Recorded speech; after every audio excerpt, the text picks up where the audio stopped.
नमस्कार दोस्तों, आप सभी का स्वागत है द स्पिरिचुअल मैनिफेस्टर। इस वीडियो में हम एक बहुत ज़रूरी और अक्सर नज़रअंदाज किए जाने वाले विषय पर बात करेंगे। क्यों रिश्ते टूट रहे हैं? क्यों आजकल तलाक की दर इतनी बढ़ गई है? पहले के ज़माने में लोग रिश्तों को निभाते थे, छोटी छोटी परेशानियों पर एक दूसरे का हाथ थामते थे। लेकिन आज हमारे जीवन में आलस्य, व्यस्तता और नकारात्मक सोच ने रिश्तों की नींव को कमज़ोर करना शुरू कर दिया है। और यहाँ से शुरू होती है दो चीज़ों की कहानी। एक और है आलस्य, लेजीनेस, जो रिश्तों को धीरे धीरे खा जाता है, और दूसरी ओर है मैनिफेस्टेशन, यानी आपकी सोच और ऊर्जा की ताकत, जो रिश्तों को बचा सकती है। दोस्तों, इस वीडियो में हम गहराई से समझेंगे आलस्य रिश्तों और शादी को कैसे बर्बाद करता है, मैनिफेस्टेशन कैसे रिश्तों को फिर से मजबूत बना सकता है, और अंत में कैसे आप दोनों चीज़ों को समझकर अपने रिश्तों को बचा सकते हैं। तो ये वीडियो अंत तक ज़रूर देखिए। दोस्तों, अगर आप न्यूज़ देखें, सोशल मीडिया देखें या अपने आसपास के रिश्तों को देखें, तो आपको पता चलेगा कि आजकल तलाक और ब्रेकअप बढ़ रहे हैं। इनकी वजह क्या है? संवाद, कम्युनिकेशन की कमी, जिम्मेदारियों से भागना, भावनात्मक दूरी, और सबसे बड़ा कारण है आलस्य। रिश्ता सिर्फ प्यार का नाम नहीं है, रिश्ता है मेहनत, समझ और बराबरी का नाम। लेकिन जब एक पार्टनर जिम्मेदारी से भागता है तो दूसरा पार्टनर धीरे धीरे टूटने लगता है। सोचिए, अगर पत्नी या पति बार बार कहे कि तुम ही कर लो, मुझे नींद आ रही है, मुझे थकान है, तो दूसरे पार्टनर के दिल में क्या असर होगा? छोटी छोटी बातें धीरे धीरे बड़ी बड़ी दीवार बन जाती है, और वही दीवार रिश्तों को दो हिस्सों में बांट देती है। क्या आपने कभी सोचा है कि आलस्य सिर्फ काम टालने तक सीमित नहीं है?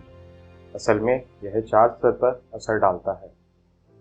शारीरिक स्तर पर, जब पार्टनर घर के काम, बच्चों की परवरिश, भविष्य की प्लानिंग में हिस्सा नहीं लेता, तो दूसरे पार्टनर पर पूरा बोझ आ जाता है। नतीजा थकान और निराशा। भावनात्मक स्तर पर आलस्य सिर्फ काम से नहीं बल्कि भावनात्मक आलस्य भी होता है, यानी प्यार जताने की जरूरत नहीं है, तुम समझ ही जाओगे। धीरे धीरे संवाद खत्म हो जाता है और रिश्तों में खालीपन आने लगता है। तीसरा है मानसिक स्तर पर। जब एक पार्टनर आलसी होता है तो दूसरे पार्टनर के मन में यह धारणा बनने लगती है, शायद मैं इस रिश्ते में अकेला ही प्रयास कर रहा हूँ। और यहीं से शुरुआत होती है दूरी की, मनमानी। जैसे कि लड़कियां बोलती हैं, मैं तुम्हारे लिए काम करूंगी बट तुम्हारे घर वालों और रिश्तेदारों के लिए काम नहीं कर सकती। और पति बोलते हैं कि हम फाइनेंशियली या कैसे भी तुम्हारे घर वालों की कोई मदद नहीं कर सकते। यहाँ से शुरुआत होती है एक अलग अलग सोच की। हम एक उदाहरण के तौर पर समझते हैं। पति दफ्तर से आते ही टीवी ऑन कर देता है और मोबाइल में डूब जाता है।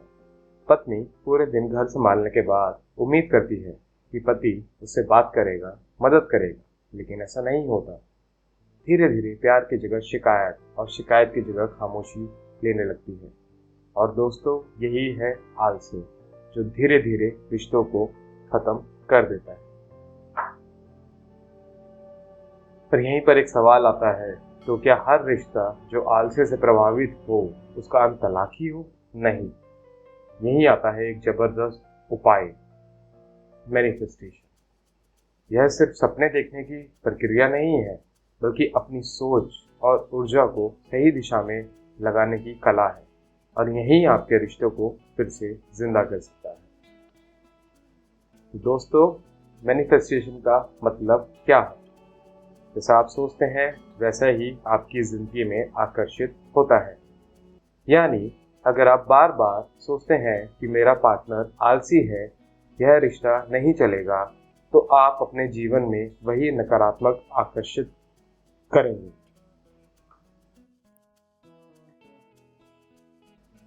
लेकिन अगर आप सोचें कि हम दोनों एक साथ खुश रहेंगे, एक दूसरे का सहयोग करेंगे और हमारा रिश्ता मजबूत होगा, तो धीरे धीरे आपकी सोच, आपके कार्यों और आपके साथी के व्यवहार में भी झलकने लगेगी।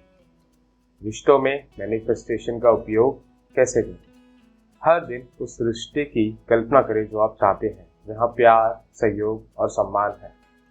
अपने पार्टनर से सकारात्मक बातें करें, शिकायत कम करें, छोटी छोटी मदद करें, जैसे घर के काम में हाथ बटाना या बिना कहे धन्यवाद बोलना। अपने पार्टनर की अच्छाइयों पर ध्यान दें, कमियों पर नहीं।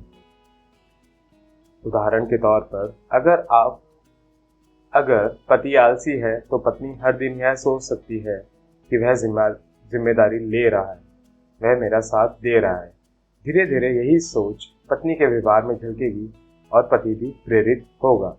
यानी मैनिफेस्टेशन ना सिर्फ अब सपनों तक सीमित है, बल्कि यह अपने कार्यों और रिश्तों को बदलने का तरीका है। तो दोस्तों, आलस्य अक्सर नकारात्मक मानसिकता से आता है। जब इंसान सोचता है कि मेरे प्रयास का कोई फायदा नहीं होगा, तो वह आलसी हो जाता है। यहाँ मैनिफेस्टेशन काम आता है। यह मानसिकता बदल देता है।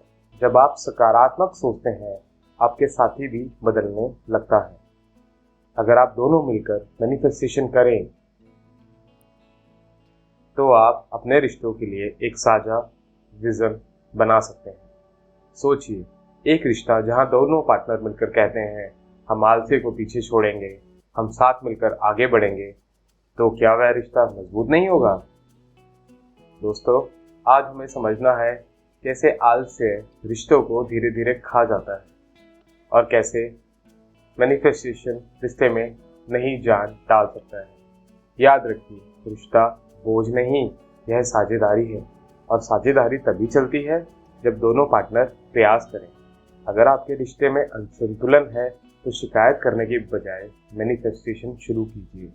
सकारात्मकता की कल्पना कीजिए, अपने पार्टनर की अच्छाइयों को देखिए और छोटे छोटे बदलावों से बड़े नतीजे लाइए। तो धन्यवाद दोस्तों, वीडियो को देखने के लिए। अगर यह जानकारी आपको मददगार लगी हो तो वीडियो को लाइक करें, चैनल को सब्सक्राइब करें और बेल आइकन दबाएं, ताकि आप अगले रिलेशनशिप गाइड वीडियो मिस ना करें। और कमेंट में बताइए कि आपने रिश्तों में कभी आलस्य महसूस किया है और क्या आप मैनिफेस्टेशन की ताकत को अपनाएंगे, और अगर आप अपनाएंगे तो उसको आप कैसे अपनाएंगे।